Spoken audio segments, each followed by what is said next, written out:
Buat beberapa orang, banyak yang ngerasa, oh dia ketika saham pilihannya itu justru terbang, waktu itu kan biasanya udah turun dari sekitar Januari, ya Januari, Februari. Banyak mungkin orang-orang awam ya di pasar modal yang ngerasa, wah Bank BCA turun, saham gue ini enak, saham gue small cap, saham gue naik, tidak ada korelasinya. Tapi kalian salah besar, kenapa? Karena ini weighting dari indeks MSCI Indonesia, ya. Jadi kalau fund seperti Edo itu akan masuk ke sebelah sini.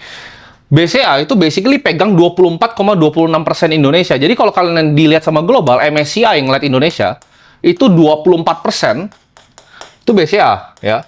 Jadi kalau BCA turun, satu negara ini turun, ya. Itu cara pikirnya fund, ya. Kalau orang bilang, oke, sell Indonesia, apa sih yang di-sell sama mereka? Yang di-sell sama mereka adalah ETF yang berbasis Indonesia. Ya, ketika mereka beli sebuah ETF, ya, exchange traded fund yang berbasis Indonesia, yang dijual akan dari konstituen dari MSCI ini. Oke, di sini ada BCA, BRI, Mandiri. Jadi kalau orang ketawa misalnya Big Bank ini turun, ya, apalagi bank-bank Himbara turun, ini weightingnya ini udah berapa persen dari Indonesia, ya? Cuman 1, 2, 3, 4, 5. Udah lebih dari 50%, gitu.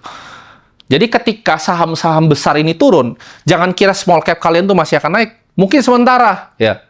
Tapi semuanya akan turun. Kenapa? Karena flow dari asing akan hilang. Ini hilang dari BCA sendiri udah berapa? Mungkin 13-14 T ya. Hilang.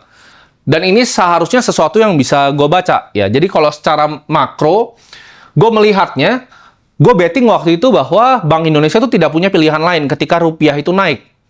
Karena sebenarnya di saat inflasi itu justru tinggi, yang diuntungkan tuh bank. Ketika suku bunga itu naik, ya kan gue udah prediksi 50 basis points itu naik, harusnya bank itu naik.